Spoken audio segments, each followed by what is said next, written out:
Hi guys, welcome to my channel. This is Tiana's Fun and Craft, and today I'd like to show us different materials used in making this beautiful hat you're seeing. This hat is called Awolowo hat, and in some places it is called ebukas hat.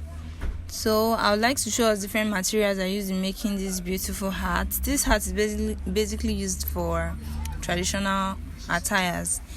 African men use it. Some of our politicians also make use of it. So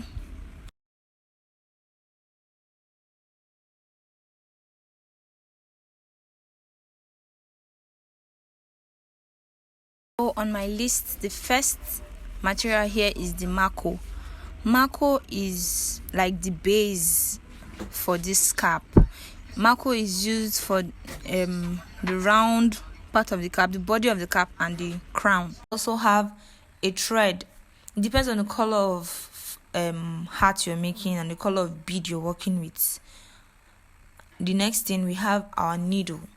This needle is used in attaching the beads to the fabric. We sew the bead, but that needle is big, so I use this needle instead. These are bead needles, very tiny, and it is easy to pass through your beads, so you don't have to get worried that your beads will break or anything. This size of needle is the best. Next on our list, we have the fabric. This is a plain black fabric. This plain black fabric is used so that the color black and white will show. You can actually use other colors if you want. Depends on the color of hat you're trying to produce for your customer. So in this condition or situation, I'm using a plain black fabric.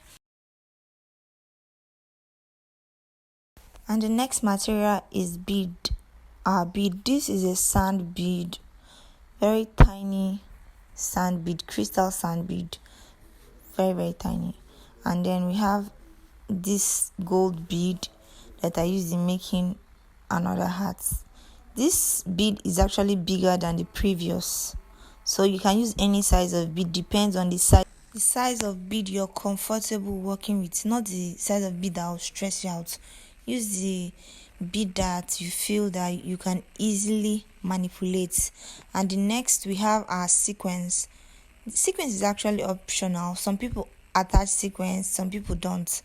I do on some occasions and some I don't. So we also have our sequence. If you want, you can use it. If you want, you can leave it out.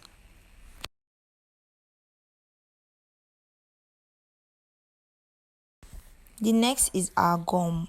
I mostly use B6000 or B7000. These gums are actually very good. I love them because they are strong and reliable. So we use this gum to attach the fabric to the fiber. So you cannot just, like some people use needle and thread, but to use this gum, or you can actually use this gum. Over here, some people call it ebuka gum because these shoemakers use it mostly on the shoes, but the name is written on it. This gum is actually very strong and reliable. We also have this fringe. This fringe is optional. Some people like this fringe dangling on their hats, while some don't. So it depends on what your customer wants. If your customer wants you to attach the fringe, you attach it. So on this last video now, we have the fiber and the fabric already attached together. Then this is the finishing touch. The bead has already been added, and this is your hat. Very simple, beautiful, and easy. Very easy to make. So if I get